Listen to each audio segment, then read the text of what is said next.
Okay, our next problem here asks us, what is the square root of 256? The square root of 256 is actually quite straightforward, because we know that the square root of 256 is just 16, because 256 is a perfect square, and the square root of 256 is just 16. However, let's pretend that you don't know that, and you're trying to find the square root of 256. How would you approach that kind of problem?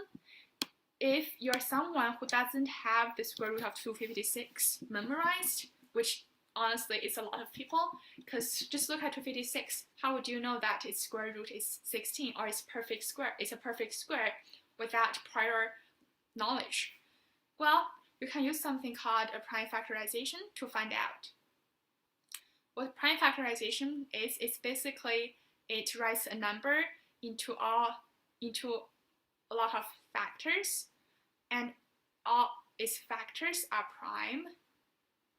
So you just write the number in a way such that this number is a lot of other numbers multiplied together, and all of the smaller numbers that multiply together into this number, those small numbers are all prime, and they're all factors of this larger number.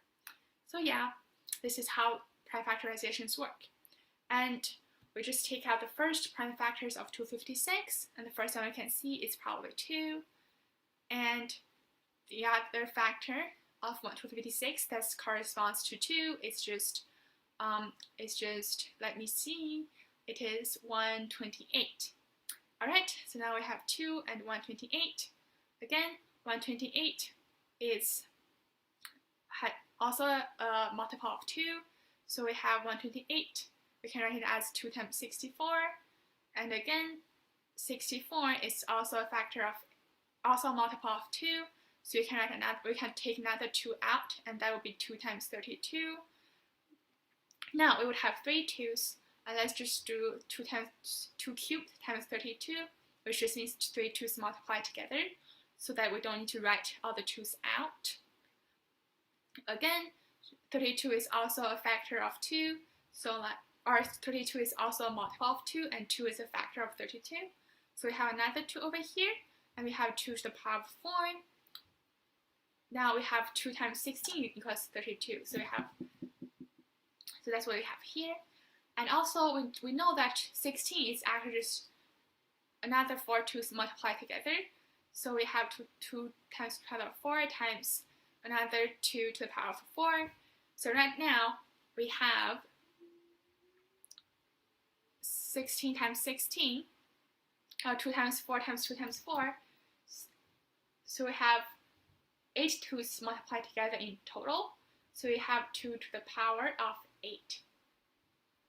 And right now, we know that the square root is actually the equivalent of to the power of 1/2. So we can write our 2 to the 8 like so.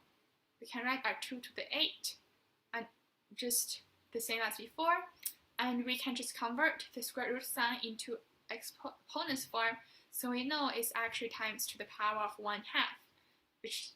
So here on the exponents we have 8 times 1/2, or 8/2, or 8 over 2, or 8 divided by 2, which is 4.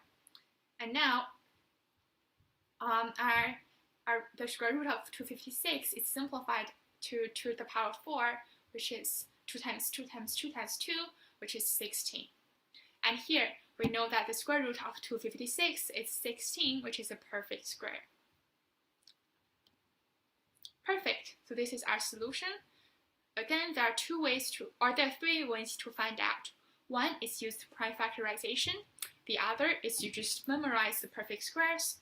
And the last way is obviously just use your calculator to find out.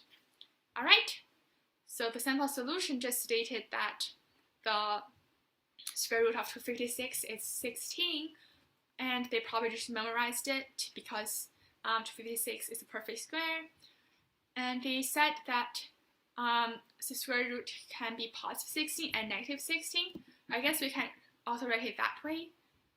Again, it depends on your schooling levels and in what context the question is asked, both positive 16 and negative 16 are the square roots of 256. But usually writing 16 is fine, unless they specifically ask you for both, but some teachers want you to write both positive 16 and negative 16, so it depends. Make sure to read the questions carefully to know the specific requirements. Okay, the solution is correct. Let's just say great job. The solution is correct. Perfect. Let's move on to our next problem.